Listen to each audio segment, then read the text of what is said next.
Assalamualaikum warahmatullahi wabarakatuh. Alhamdulillah wassalatu wassalamu ala Rasulillah wa ala alihi wa sahbihi wa mawalah. Wa asyhadu an la ilaha illallah wahdahu la syarika lah. Wa asyhadu anna Muhammadan abduhu wa rasuluh sallallahu alaihi wa ala alihi wa sahbihi wa man tabi'ahum bi ihsanin ila yaumiddin. Sekarang kita mau bahas ini ya, jangan biarkan dirimu nganggur. Menurut Anda, kegiatan kita saat ini nganggur atau tidak? Kok bisa? Belajar. Apa sih sebenarnya definisi nganggur itu? Itu tidur. Tidak melakukan apa-apa itu tidur ya. Definisi nganggur itu apa? Tidak melakukan kegiatan. Ada nggak orang yang tidak melakukan kegiatan? Tidak ada. Mancing itu nganggur nggak? Tidak. Berarti mau ngetekur nunggu nih ini kok. Ada sampai 2 jam, 3 jam nggak dapat apapun, cedol pun nggak dapat. Itu nganggur atau tidak? Berkegiatan. Mikir. Mikir apa? Belajar sabar. Kenapa dia nggak diem aja di masjid sambil zikir subhanallah subhanallah dapat pahala, daripada cuma nunggu nih kail yang nggak jelas ini nanti ada yang makan atau tidak. Suami Anda pemancing nggak? Alhamdulillah, layak disyukuri. Karena lelaki kalau sudah ketagihan mancing maka istrinya geser. Bukan istrinya yang sejatinya, tapi dia lebih senang dengan pancingnya daripada istrinya. Sampai ada istilah omah muring tetap mancing. Dosa itu nih Bu. Baik. Makanya sebenarnya apa sih definisi nganggur itu? Tidak melakukan aktivitas yang bermanfaat. Pengangguran yang sejatinya adalah ketika orang itu tidak melakukan aktivitas yang bermanfaat. Sehingga kalau orang melakukan kebiasaan yang isinya nggak manfaat, nyantai-nyantai, nggak ada nilai pahala yang dia dapatkan maupun manfaat duniawi yang dia dapatkan, itulah pengangguran yang sejatinya. Nganggur itu enak nggak? Nggak enak. Nyantai-nyantai itu enak nggak? Scroll ini dapat apa nggak tahu, cuman scroll aja enak nggak? Sambil tiduran gitu enak ya. Makanya semua orang seneng yang kayak gitu, sehingga kegiatan utama mereka adalah senam jempol. Cuman yang gerak jempolnya saja, yang lain nggak gerak. Dari mulai anak kecil, yang remaja sampai yang dewasa, bahkan orang tua pun kayak gitu, cuman gini, nyekro gitu. Gitu ya. Itu enak nggak kayak gitu? Bosan. Tapi nyatanya banyak yang suka kayak gitu. Waktunya nggak terus-terusan. Kalau kayak gitu terus nanti badannya rusak. Capek ya. Baik. Allah Subhanahu wa ta'ala jadikan Ashabul Kahfi tidur selama berapa lama? 309 tahun. Walabithu fi kahfihim 300 sinina wazdadu tis'a. Mereka tinggal di dalam gua selama 300 plus 9 tahun. Nah, selama 309 tahun itu Allah Subhanahu wa ta'ala menjadikan Ashabul Kahfi itu bolak-balik. Kadang dia guling ke kanan, kadang guling ke kiri. Tujuannya apa? Kata para ulama, dan ini juga sesuai dengan apa yang disampaikan oleh ahli, bahwa orang kalau nggak gerak badannya rusak. Sehingga Allah jaga badan Ashabul Kahfi yang tidur selama 309 tahun tetap hidup, tapi badannya tidak rusak. Caranya gimana? Guling ke kanan, guling ke kiri. Makanya kita dianjurkan kalau tidur miring dulu. Awal mula tidur itu miring. Nanti di tengah tidur pasti melumah. terus miring lagi, mau sak masik sampai sak kasur dihubungi nggak masalah. Karena dalam posisi tidur orang terlalu diam, tidak banyak bergerak, itu justru tidak sehat. Guling-guling ini yang sehat. Baik. Sekarang coba kita lihat di sini. Bagi para ulama, waktu nganggur bisa membawa kepada potensi bahaya. Karena ketika seseorang nganggur, dia bisa menjadi senjata setan untuk melakukan aneka maksiat. Karena itu Islam sangat menekankan agar seorang muslim itu beraktivitas yang positif. Jangan biarkan dirimu nganggur. Lakukan aktivitas yang positif. Kenapa? Karena kalau nganggur kita dikendalikan setan. Nah, sebelum setan mengendalikan kita, maka kita kendalikan diri kita sendiri. Caranya, buat dirimu tidak pernah nganggur dalam melakukan sesuatu yang positif, baik yang menguntungkan dunia maupun akhirat. Untuk kegiatan dunia silahkan. Apa misalnya Pak? Ya mbok, perempuan apa kira-kira kegiatan dunianya yang menguntungkan duniawinya? Misalnya jualan online, apalagi masak, belajar, terus apa lagi? Bersih-bersih, nata-nata. Walaupun wanita gerakannya lebih terbatas, dalam arti mereka tidak seperti lelaki yang sering keluar rumah harus nyari nafkah, tapi wanita bisa mengaktifkan dirinya. Yang penting jangan sampai nganggur. Allah Ta'ala berfirman, fastabiqul khairat. Berlombalah dalam melakukan kebaikan. Berlombalah dalam melakukan kebaikan. Sehingga dalam masalah ibadah dan ketaatan, kita jangan melihat yang lebih rendah. Anehnya orang itu kalau dalam masalah ketaatan lihatnya kepada yang lebih rendah. Itu saja nggak puasa, masa aku harus puasa? Itu aja nggak sholat, masa aku harus sholat? Itu aja kayak gitu, masa aku harus lebih? Ini orang ketika dalam urusan akhirat, umumnya dia melihat kepada yang lebih rendah. Padahal kita diajarkan kalau dalam urusan akhirat, lihatlah kepada yang lebih tinggi. Sehingga jangan sampai mau kalah dalam urusan akhirat. Walidzalika falyatanafasil. Lanjutnya gimana? Walidzalika falyatanafasil mutanafisun. Dan untuk tujuan surga itu hendaknya orang-orang itu berlomba. Kalau kalian bisa berlomba dalam tujuan mendapatkan dunia, maka seharusnya dalam urusan akhirat kalian bisa berlomba. Tapi sayangnya dalam urusan akhirat manusia itu lebih suka ngalah. Namun dalam urusan dunia mereka rebutan untuk mendapatkannya. Contohnya gimana Pak? Misalnya kalau mungkin ibu-ibu belum gitu terasa ya, ibu-ibu atau bapak-bapak yang sholat jamaah, ada shaf depannya yang kosong, kira-kira apa yang dilakukan? Monggo jenengan mawon. Padahal pahala antara shaf depan dengan belakangnya lebih gede mana? Yang depan. Padahal dia punya kesempatan untuk menduduki shaf depan itu. Tapi ketika sholat jamaah, dia persilahkan orang lain. Silahkan Anda duluan. Saya serahkan pahala, kesempatan pahala ini kepada Anda. Saya nggak dapat nggak apa-apa, rugi. Sehingga dalam masalah akhirat seharusnya kita ini duluan. Misalnya ya, ada makan-makan. Saat makan-makan, Anda berharap yang traktir atau yang ditraktir?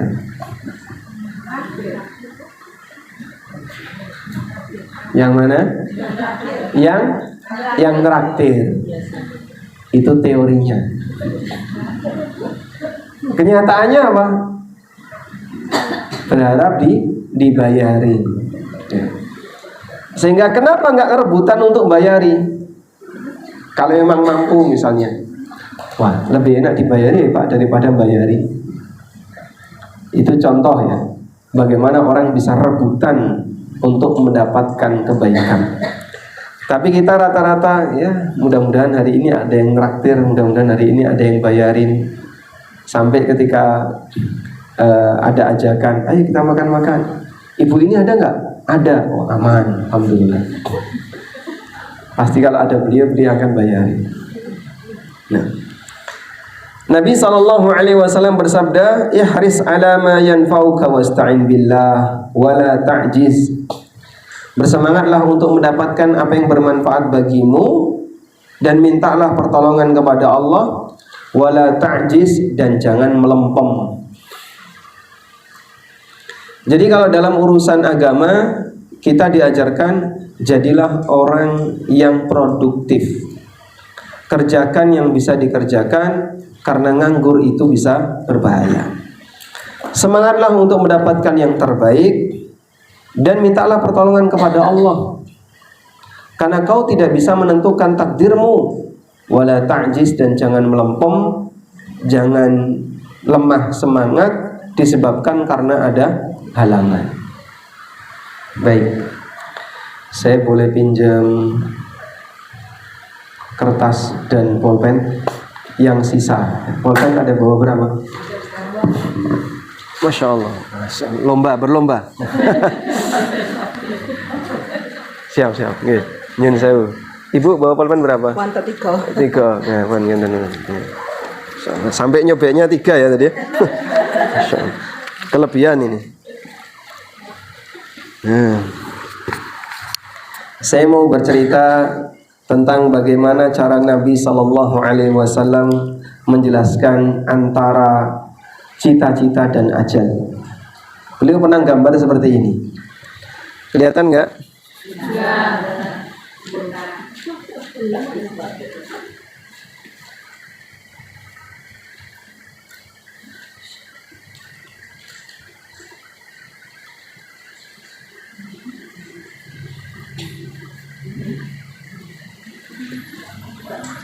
Baik, gambarnya sederhana seperti ini ya. Nah, gampang kan? Cuman kotak, ada garis lurus, nembus, kemudian ada seperti gambar orang. Ini ilustrasi saya saja ya, gambar orang ini. Kalau kotaknya ini dalam hadis, kemudian ada garis-garis di sini, tengah-tengah. Lihat, Rasulullah SAW pernah menjelaskan, hadzal insan, ini manusia. Wa hadza ajaluhu muhitatun alaihi, dan ini adalah kotak ini adalah ibarat ajalnya yang mengelilingi dia. Maka ini manusia mau bergerak kemanapun pasti akan dibatasi oleh ajal. Artinya dia pasti mati. Anggaplah dia berjalan lurus ke depan. Nabi SAW membuat garis nembus dari kotak ini.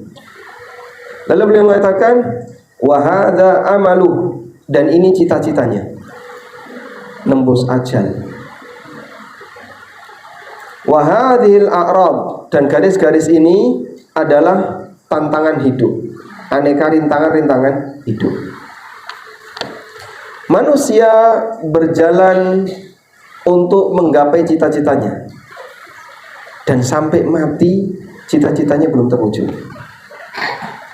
Dalam perjalanan itu ada banyak rintangan yang dia hadapi. Kecantol rintangan 1, dia bertahan, jalan terus. Kena rintangan 2, dia bertahan, jalan terus. Kena rintangan 3, tetap berjalan sampai akhirnya dia buntu di sini. Begitu terkena ajal, mati. Cita-citanya masih di sini. Semua orang mengalami kayak gini. Ini yang disampaikan Nabi SAW tentang bagaimana ilustrasi kehidupan. Ada orang yang ketika menghadapi rintangan 1 mutung. Misalnya saat dia mau melakukan kebaikan, lalu terkena 1 rintangan, terus dia mutung. Nggak jadi balik. Ada yang melakukan aneka kegiatan, dapat rintangan-rintangan, tetap nggak mutung. Namun satu hal, cita-cita ini tetap akan jadi tujuan akhir dia. Terus dia kejar sampai mati belum terlaksana. Sebab yang namanya cita-cita itu berkembang. Sekarang punya target sesuatu, besok akan ada target berikutnya, terus demikian. Sampai kapan? Sampai mati manusia tidak akan pernah memenuhi targetnya. Baik, kalau saya tanya ya, Ibu, target jarak pendeknya apa? Makan, Masya Allah, bagus ya. Masya Allah. Sudah punya target jarak pendek ya? Biasanya makan di mana? Di rumah atau di tempat tetangga? Di temennya atau di rumah? Di rumah, Masya Allah. Bukannya di temennya. Terus pintar golek pangan dewe kok ya. Isu-isu mangan ning tanggane. Baik. Kita semua pasti punya itu. Ada target jangka pendek, ada target jangka panjang. Selesai mendapatkan target jangka pendek satu, belum selesai, nanti dia akan tambah targetnya. Wa ma mala'a fi ibni Adam illa turab, dan tidak ada yang bisa memenuhi mulutnya Bani Adam kecuali tanah, alias mati. Nah, kalau targetnya ini adalah sesuatu yang baik, ini hal yang istimewa. Berarti kita mati dalam keadaan masih punya cita-cita yang baik. Kita mati dalam keadaan punya cita-cita yang baik. Orang yang mati dalam keadaan dia punya cita-cita yang baik, berarti niat baiknya nggak putus. Ada salah satu jamaah cerita, ada bapak-bapak usianya sudah sepuh, mungkin sekitar 60-an tahun, yang beliau daftar haji reguler.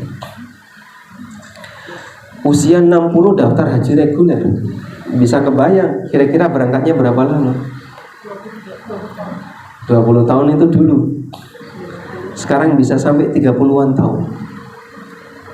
Akhirnya anaknya bilang, Pak buat apa?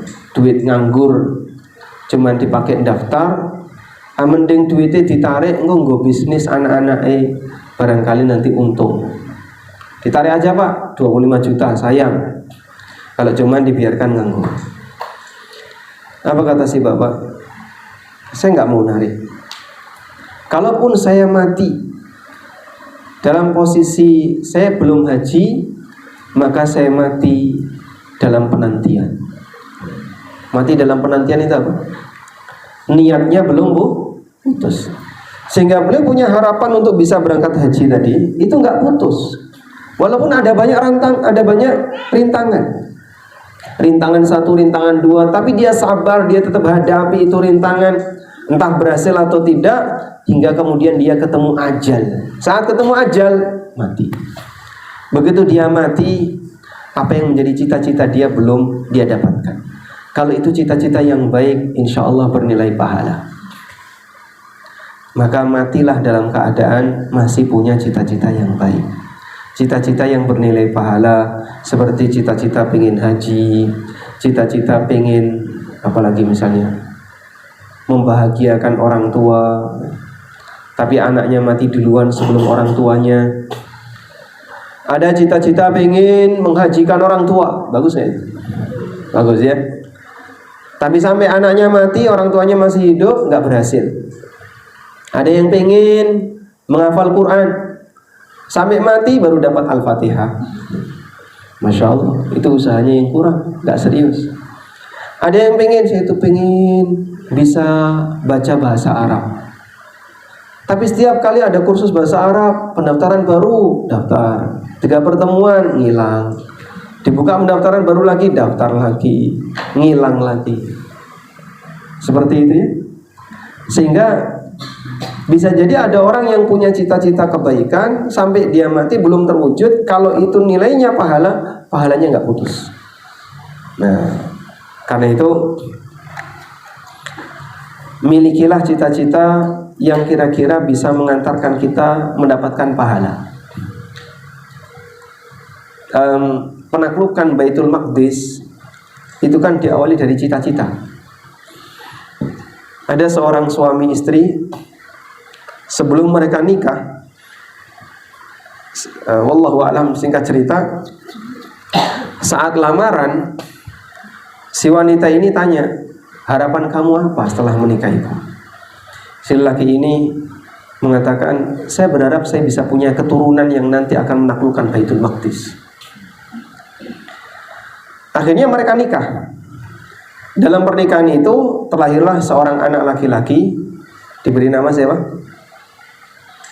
Salahuddin. Diberi nama Salahuddin. Salahuddin Al-Janki, ya, dari Bani Janki. Dia bukan orang Arab. Dia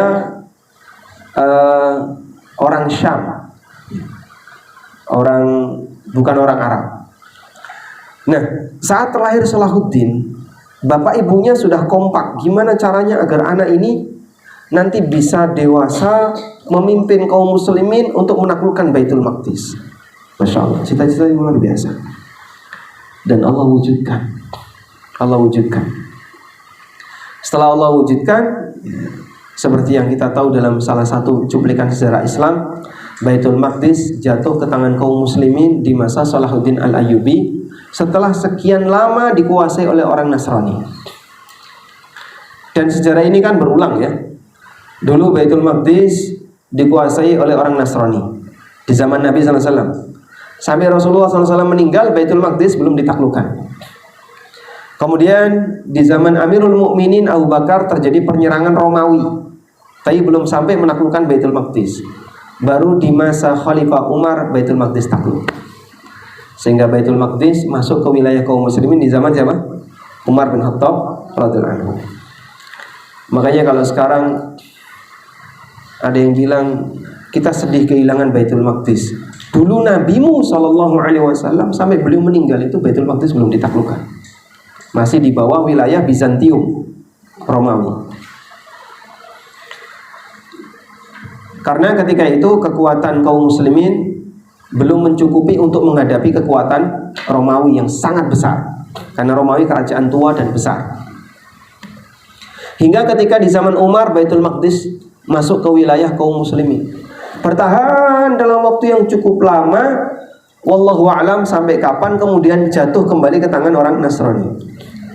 Dikuasai oleh orang Nasrani dalam waktu yang lama, terus ditaklukkan kembali oleh Salahuddin Al-Ayyubi sekitar abad 7 Hijriah. Di 700-an tahun lamanya. Setelah itu sekian tahun bertahan di tengah di dalam kekuasaan kaum muslimin sampai yang terakhir tahun berapa?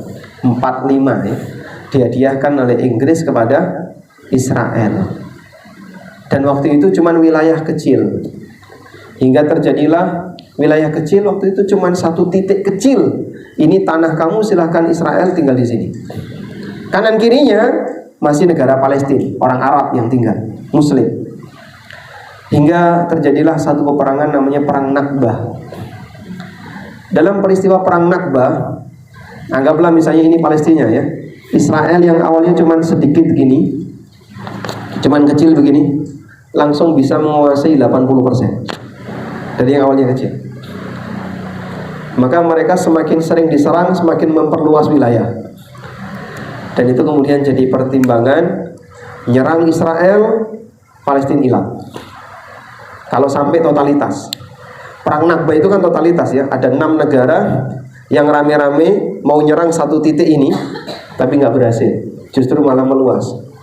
Karena ketika 6 negara itu ada Mesir, ada Yordan, ada Suriah, Lebanon, termasuk Saudi, ikut-ikutan bareng, Amerika balik, Inggris ikut-ikutan. Nah, saat mereka itu ikut-ikutan, jadinya bukan perang melawan satu titik, tapi perang melawan banyak negara. Udah? Dan sejarah itu sampai sekarang sudah ada 100 tahun? Belum ada 100 tahun Yahudi berkuasa di Palestina. Sementara Palestina sudah berada di tangan kaum muslimin selama ratusan tahun. Sejak zaman Salahuddin Al-Ayyubi sampai tahun 1400-an kan berarti sudah sangat lama. Kita berharap semoga nanti bisa kembali ke tangan kaum muslimin. Baik. Memiliki cita-cita punya cucu yang bisa menaklukkan Baitul Maqdis. Bisa nggak kira-kira? Siapa yang akan menaklukkan Baitul Maqdis berikutnya? Kita nggak tahu ya. Tapi salah satunya adalah Imam Mahdi. Imam Mahdi itu siapa? Beliau Ahlul Bait, keturunan Nabi SAW. Ada Ahlul Bait nggak Bu di sini Bu? Yang keturunan Nabi angkat tangan. Nggak ada. Oh, keturunan Nabi Adam, Masya Allah. Ahlul Bait Nabi Adam. Namanya Muhammad bin Abdullah, sama seperti nama Nabi Muhammad SAW. Muhammad bin Abdullah. Ada salah satu kawan saya kuliah di Mesir, namanya Abdullah. Nah, dia diguyoni sama teman-temannya. Abdullah, nanti kalau kamu punya anak laki-laki, kasih nama Muhammad. Siapa tahu jadi Imam Mahdi. Baik. Dan Imam Mahdi belum muncul. Maka kalau ada orang yang mengatakan, Imam Mahdi sudah muncul, lagi kuliah S3 di Madinah, ini tukang pembual. Dan kita nggak boleh percaya dengan omongan seperti ini. Coba sekarang kita lihat di sini ya. Jadi tadi kita berbicara mengendalikan cita-cita, kendalikan harapan. Anda punya harapan apa? Jangka pendek, jangka panjang. Kalau sampai kita mati, harapan itu belum terwujud, berarti Anda mati, niat untuk mendapatkan kebaikan itu belum putus. Mudah-mudahan pahalanya terus mengalir. Nah, yang belum pernah haji, boleh angkat tangan. Ya, hampir semua. Ada yang sudah haji? Ibu sudah ya? Ibu sudah? Belum? Sudah? Kok bisa? Di tenda.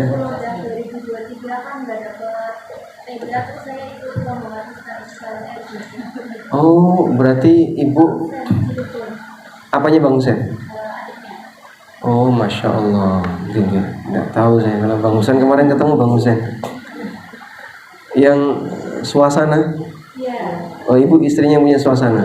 Subhanallah. Ya mohon maaf ya. Karena iya.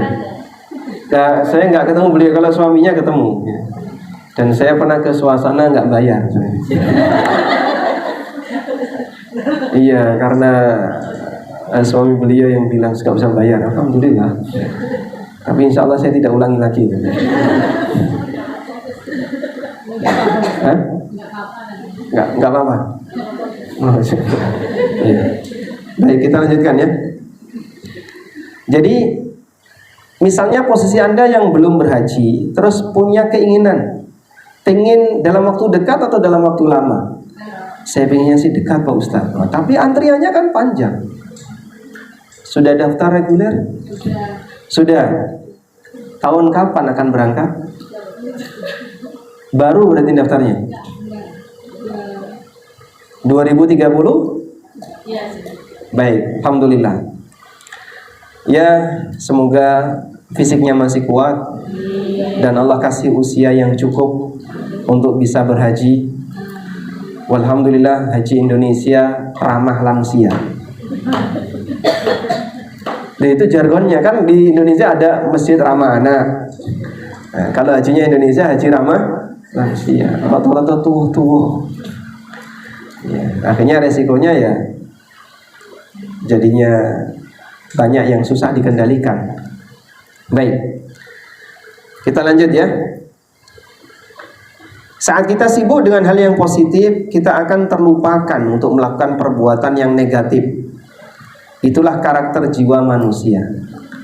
Sehingga kalau kita fokus selalu melakukan yang positif-positif terus, nanti akan terlupakan untuk melakukan yang negatif. Ada teman saya punya playground. Dan di antara testimoni para orang tua, begitu dia ngajak anaknya ke situ, wah langsung kayak burung lepas saja, main gak karuan.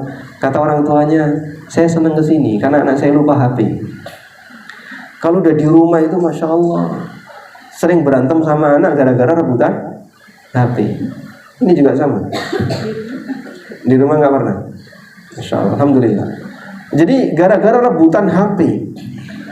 Karena ibunya lebih milih nyantai daripada anaknya. Karena kalau nggak dicekali HP ngapain dia? Mainan gini ya. Jadi ketika anak nggak dicekali HP, Masya Allah, kadang munggah, medun, gak karuan naik sepeda, dan itu akan membuat orang tuanya capek. Maka cara mudah bagi orang tua gimana? Anaknya dicekali HP. Nah, kalau dia sudah sibuk dengan HP, diajak main susah, maka dia ditaruh di playground, dia lebih sibuk main daripada HP. Dan itu ternyata menguntungkan bagi orang tua. Orang tuanya senang. Coba kita lihat penjelasan Ibnu Qayyim. Anda bisa lihat ya di halaman 80 itu. Fahiyan nafsu illam tushghilha bil haqqi syagalatka bil batil. Itulah jiwa. Jika tidak kamu sibukkan dengan kebenaran, maka dia akan menyibukkanmu dengan kebatilan. Wa huwal qalbu illam tuskinhu mahabbatullah sakanahu mahabbatul makhluqin wala buddha. Inilah hati. Kalau dia tidak kau ajak untuk bisa tenang karena mencintai Allah, maka dia pasti akan tenang karena mencintai makhluk. Wa huwal lisan, dan inilah lisan. Illam tushghilhu bidzikri, kalau kau tidak sibukkan dia dengan zikir, syaghalaka bil lagwi, maka lisan akan menyibukkanmu dengan aneka ucapan-ucapan yang enggak ada makna. Ngomong ngalur ngidul rano artine blas, sehingga bubar dari majelis enggak dapat apa-apa. Fakhtar li nafsika ihdal khattain, maka silahkan kau pilih apa yang menguntungkan bagi dirimu. Wa anzilha fi ihdal manzilatain, dan kamu posisikan dirimu di posisi yang tepat. Sudah? Sehingga Ibnu Qayyim memberikan renungan. Kamu pilih mana? Pengen hidup dengan penuh kemanfaatan, ataukah hidup yang dikendalikan oleh hawa nafsu dan setan? Kau yang menentukan. Terus caranya gimana? Semua ini punya potensi untuk selalu bergerak. Tidak ada yang jalan di tempat. Kalau enggak maju, mundur. Allah Subhanahu wa taala berfirman, "Liman syaa'a minkum ayyataqaddama aw yata'akhkhar." Bagi siapa di antara kalian yang maju, yang milih maju atau milih mundur. Kapan orang bisa pilih maju? Ketika dia selalu berpikir apa yang bermanfaat bagi hidupnya, dia akan maju. Tapi kalau dia selalu berpikir untuk senang-senang, nyantai dan seterusnya, dia akan mundur. Maka kata Ibnu Qayyim, mau pilih yang mana? Pengen maju atau mundur? Kalau pengen mundur, jenengan diam saja itu mundur. Nyantai itu pasti mundur. Buat Anda itu selalu nganggur, pasti akan mengalami kemunduran. Dan manusia cenderung mengalami kemunduran karena dia nggak senang dengan yang namanya tantangan. Sehingga diajak untuk kerja sedikit, capek, kasihan diri saya, mengasihani diri sendiri, terlalu banyak istirahat, mau kelimbang-kelimbung ning dhuwur kasur, kalau scroll marketplace, masukkan keranjang, masuk lagi ke keranjang, masuk lagi ke keranjang, sampai kapan? Nggak kebak-kebak kok keranjangnya. Keranjang marketplace itu penuh setelah berapa? 100, 200, Masya Allah. Pernah sampai 200? Oh lebih? Nah iya. Dan ini sekarang jadi hobi baru, ngoleksi gambar masuk keranjang. Alhamdulillah Bu, disyukuri Bu ya. Jangan sampai terpengaruh yang lain Bu ya. Oke. Itu salah satu di antara manfaat orang gaptek ya. Jadi dia nggak punya aplikasi-aplikasi yang justru menyibukkan sebanyak sekali manusia. Hobinya cuma masukin barang ke keranjang, hobi kayak gitu terus. Sampai dicek keranjangnya ini barang penuh, tapi nggak ada yang dibeli. Baik. Akhirnya waktunya hilang sia-sia. Nggak cukup setengah jam dan nggak terasa, ngerti-ngerti ngantuk merem. Mau tidur, misalnya mau tidur siang, pas lagi nggak ada suaminya, atau ketika sedang sendirian nggak ada siapa-siapa, cuman ini scroll gitu. Kalau nggak gitu nonton Facebook, kalau nggak gitu WA, bacain WA. Baik, itu orang sekarang terlalu sering bergaul, baik pergaulan offline maupun online. Padahal banyak bergaul itu menyebabkan dia terbuang waktunya untuk sesuatu yang banyak tidak bermanfaat. Baik. Kalau orang dulu kan ibu-ibu selesai masak, selesai bersih-bersih, keluar rumah, dolan yang tonggone petan. Zaman dulu kan gitu ya. Kenapa? Karena nggak ada WA. Maka komunikasinya dengan cara main ke tempat tetangga, terus kumpul di situ, ngrungokno radio, sandiwara radio, karo petan, terus karo tambah ngerumpi. Pernah mengalami zaman seperti itu? Hah? Tetangga kayak gitu ya? Iya. Jadi saya masih ingat orang tua kami dulu yang kayak gitu ya. Ibu sama tetangga-tetangganya, dia main ning tonggone petan. Nek wis petan, oh, masya Allah. Namanya ibu-ibu, kalau nggak ngumpulin lemak, ngumpulin dosa. Baik. Untuk itulah para ulama sangat membenci orang yang nganggur. Selain karena mereka buang-buang waktu, orang yang nganggur bisa lebih mudah berbuat maksiat. Seperti pernyataan Ibnu Mas'ud radhiyallahu anhu. Beliau pernah mengatakan, "Inni la abghadur rajul." Sungguh aku itu sangat benci an arahu farighan. Kalau saya melihat orang itu kosong, enggak ada kerjaan. Laisa fi syai'in min amalid dunya wala amalil akhirah. Dia tidak punya kesibukan baik urusan dunia maupun urusan akhirat. Ibnu Mas'ud paling benci lihat orang nganggur. Lihat orang nganggur itu, ini orang kok nganggur, nggak ada kegiatan dunia akhirat. Dibenci oleh Ibnu Mas'ud. Ibnu Qayyim juga pernah menasihatkan, minal faraghi ta'til mafasid.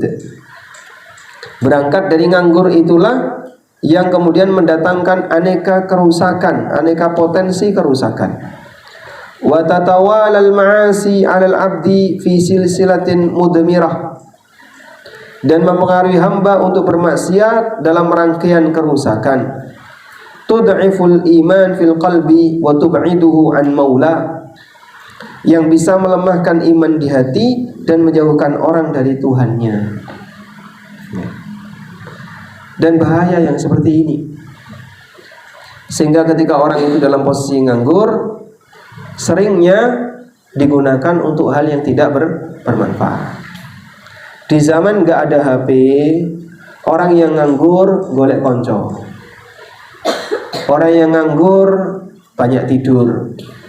Setelah zaman ada HP, orang yang nganggur difasilitasi untuk berbuat maksiat dengan aneka nonton sesuatu yang gak benar dan seterusnya. Maka seperti inilah yang terjadi pada umat manusia.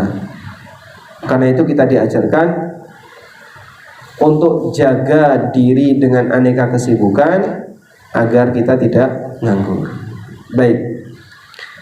Dari sinilah kita bisa lihat mengapa para ulama di masa silam selalu tenggelam dalam kesibukan, baik sibuk belajar, mengajar atau beramal. Musa bin Ismail pernah memuji seorang ulama ahli hadis yang bernama Hammad bin Salamah. Beliau pernah mengatakan, kana masyghulan bi nafsih. Hammad bin Salamah itu terlalu sibuk dengan kegiatan dirinya. Imma ayu haditha. Kesibukan pertama menyampaikan hadis. Wa imma ayyaqra'a. Kalau sudah selesai ngajar, baca Quran. Wa imma ayu sabbiha. Selesai itu beliau tasbih. Wa imma ayyusalliya, dan kadang beliau sholat. Kana qad qassama an-nahara ala hadhil a'mal. Beliau bagi seluruh waktu siangnya untuk kesibukan amal seperti ini. Walidzalika mata Hammad bin Salamah fil masjid wa huwa yusalli. Karena itu Hammad bin Salamah mati dalam posisi ketika sujud di masjid.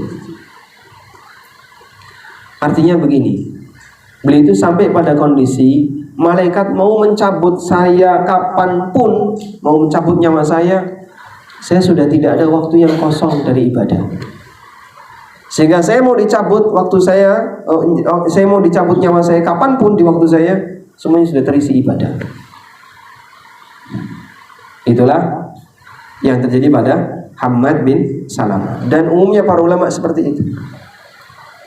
Baik. Coba saya tanya ya. Siapa yang mau ditanya ini? Ibu. Oh, jangan saya. Ibu nunjuk siapa?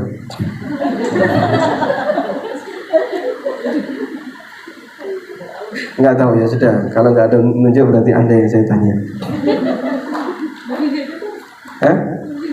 Bu Bibi. Baik. Kalau misalnya ibu dapat berita, 1 jam lagi malakul maut akan mencabut nyawa ibu. Kira-kira apa yang akan Anda lakukan? Banyak melakukan ibadah, kebaikan. Begitu? Ya. Atau nggak gemeteran? Ya gemeter, tapi melakukan amal soleh. Melakukan amal soleh. Banyak orang yang ketika mau mati dia stres, sehingga nggak kepikiran untuk beramal. Kalau kondisinya sekarang, kalau ditanya Gitu ya. Misalnya 1 jam lagi malakul maut akan mencabut nyawa ibu. Sudah siap belum? Belum itu karena pertimbangan apa? Masih banyak pekerjaan. Dosanya masih banyak. Makanya dikasih pemberitahuan 1 jam sebelumnya.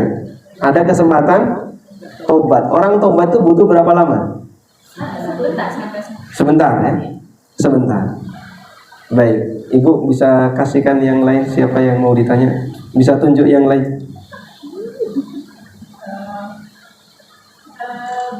Bu Santi. Bu Santi yang mana? Oh, baik. Wahai Bu Santi, andaikan malakul maut memberitahu bahwa aku ditugaskan untuk mencabut nyawa ibu 1 jam lagi, kira-kira apa yang akan Anda lakukan? Mohon ampun. Terus mohon minta maaf ke semua. Setelah itu cari pahala. Apakah Anda akan sujud selama 1 jam? Tidak. Kenapa tidak? Atau sholat selama 1 jam? Ini tinggal 1 jam. Setelah minta maaf ke semuanya, utang semuanya dibayar, misalnya ya. Terus sisa-sisa uang disedekahkan. Atau eman ini untuk warisan? Sedekah. Sudah. Sampai pada titik terakhir masih ada sisa waktu. Kira-kira apa yang Anda lakukan? Tulis wasiat. Tulis wasiat singkat. Masih ada waktu 15 menit. Sholat tobat. Kita akan sholat.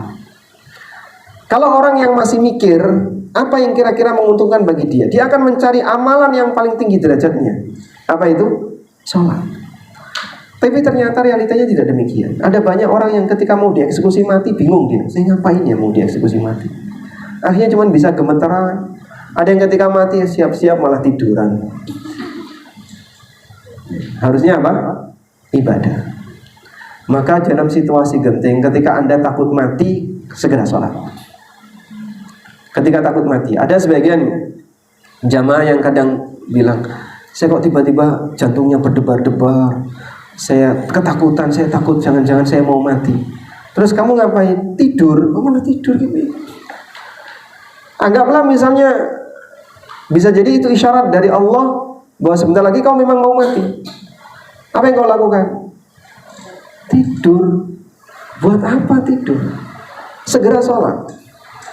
Dalam posisi itu segera sholat. Andaikan Allah cabut nyawa kita dalam posisi kita sholat, berarti kita dapat husnul khatimah. Nah, ulama itu nggak diberitahu pun, saya sudah nggak ada waktu lagi mau nambah ibadah apa. Semua waktunya sudah full untuk ibadah. Seperti yang terjadi pada Hammad bin Salamah. Masalahnya tidak ada pemberitahuan sebelum kematian. Tidak ada pemberitahuan bagi kita sebelum kematian. Siapa yang sebelum mati diberitahu dulu? Para nabi. Para nabi. Para nabi itu sebelum mati diberitahu dulu oleh malaikat.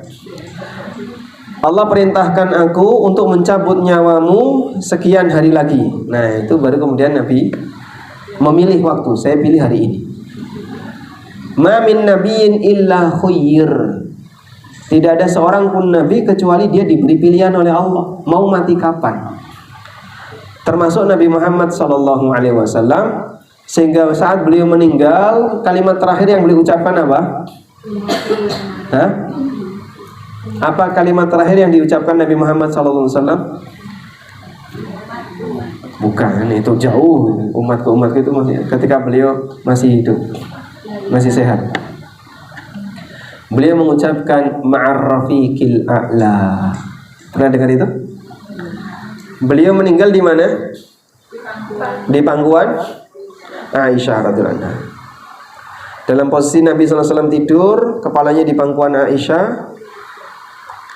Lalu Nabi SAW seperti nggak respon ketika diajak bicara. Tiba-tiba beliau mengucapkan ma'ar rafiqil a'la. Hina dzalika araftu annahu khayyir. Kata Aisyah, ketika itu saya tahu Nabi SAW sedang diberi pilihan oleh Allah, mau bertahan atau mati. Lalu beliau mengucapkan ma'ar rafiqil a'la, bersama ar-rafiqul a'la. Ar-rafiqul a'la itu adalah arwah para nabi yang berada di atas. Itu sebutannya apa? Ar-rafiq, rafiq itu artinya teman. Al-a'la yang tinggi, bersama teman-teman yang berada di atas. Yang dimaksud adalah arwahnya para nabi. Kemudian beliau meninggal dunia. Dan Aisyah bercerita, liurku bercampur dengan liur Rasulullah Sallallahu Alaihi Wasallam. Kenapa? Bukan dicium ya. Mau mati ciuman dulu gimana?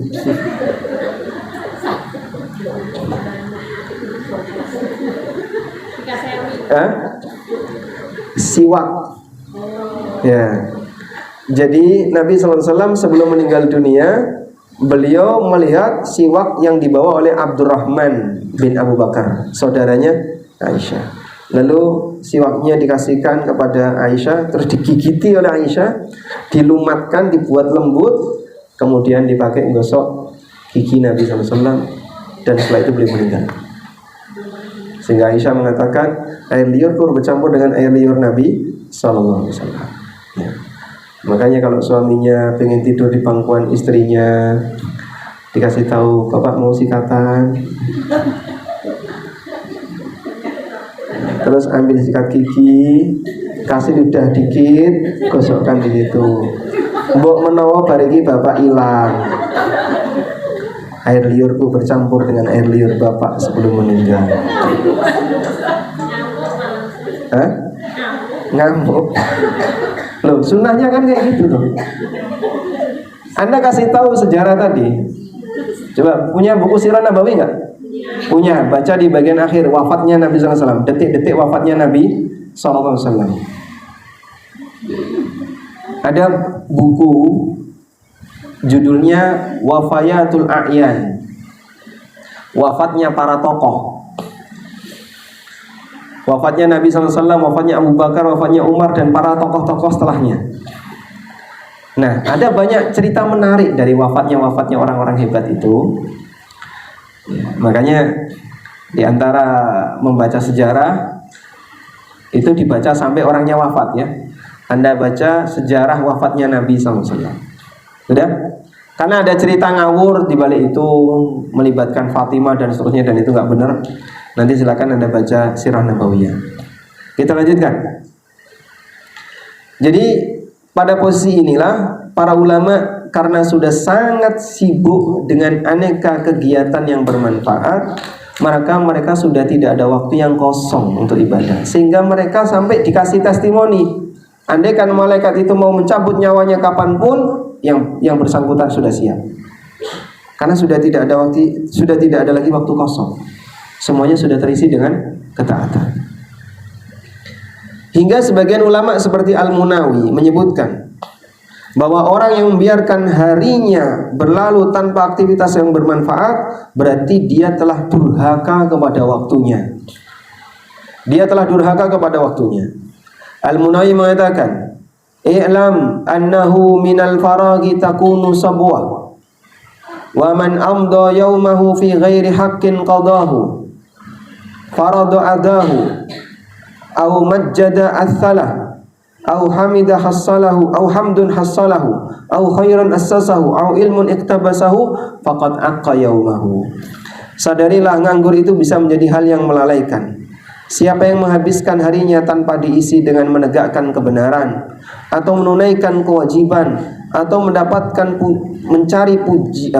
mendapat pujian dan membangun kebaikan, atau mendapatkan tambahan ilmu, maka dia telah mendurhakai hatinya. Baik. Yang dimaksud pujian di sini adalah memuji Allah Subhanahu wa taala. Atau mendapatkan pujian maksudnya hamdun, memuji Allah. Jadi orang yang nganggur itu durhaka kepada waktunya. Maka tanamkan komitmen agar kita tidak membiarkan diri kita dalam kondisi nganggur, berusaha untuk mengisinya dengan hal yang bermanfaat, baik untuk tujuan dunia maupun akhirat. Selanjutnya, gambaran yang diberikan oleh Allah dalam Al-Quran, wal asri innal insana lafi khusr. Demi masa manusia itu dalam kerugian. Berarti waktu bagi manusia itu ibarat apa? Waktu bagi manusia itu ibarat apa? Ibarat modal. Ada orang yang berangkat bawa modal, pulang bawa untung. Ada yang berangkat bawa modal, pulang modalnya habis, nggak bawa apa-apa. Ada yang berangkat bawa modal, pulang bawa utang. Yang rugi yang mana? Orang yang rugi yang mana? Berangkat bawa modal, pulang bawa utang.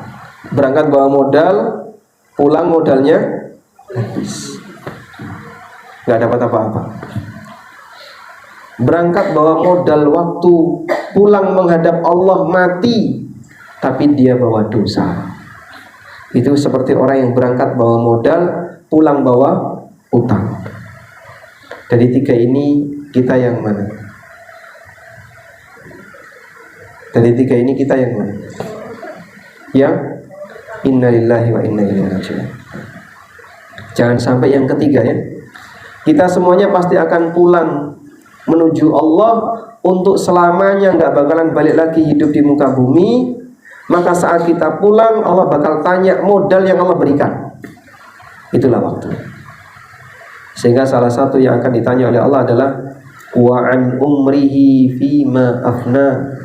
Allah bakal tanya tentang umur kita, untuk apa umur itu kita habiskan. Dan bicara umur sama dengan waktu. Sehingga Anda gunakan waktu Anda itu untuk apa? Allah bakal tanya. Nah, dalam posisi ini dimulai dari mana Pak agar kita ini bisa memanfaatkan waktu dengan baik? Dimulai dari komitmen.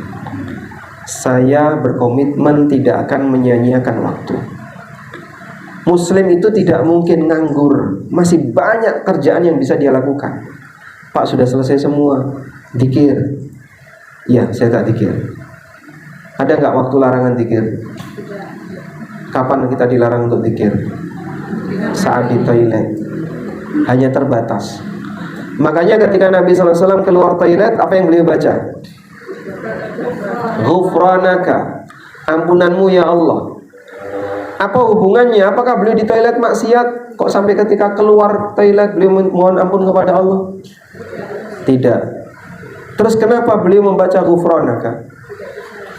Ya, sebagian ulama mengatakan beliau mohon ampun karena selama di toilet nggak bisa zikir, sehingga putus waktu beliau untuk zikir. Begitu meninggalkan toilet mohon ampun. Subhanallah. Bisa nggak kita seperti itu? Nggak bisa ya. Karena jangankan masuk toilet, nggak masuk toilet aja nggak pernah zikir. Maka jadikan diri kita dermimil zikir. Basahi lisan ini dengan banyak zikir. Baik. Ketika berkendara yang sibuk apanya? Tangan dan mata. Tangan dan mata yang utama ya. Dah, lisan nganggur nggak? Nganggur. Dipakai apa? Alhamdulillah. Kalau masih bisa berzikir ya, maka jangan putus zikir sepanjang masih bisa berzikir. Nah, wallahu alam. Baik, demikian yang bisa kita sampaikan.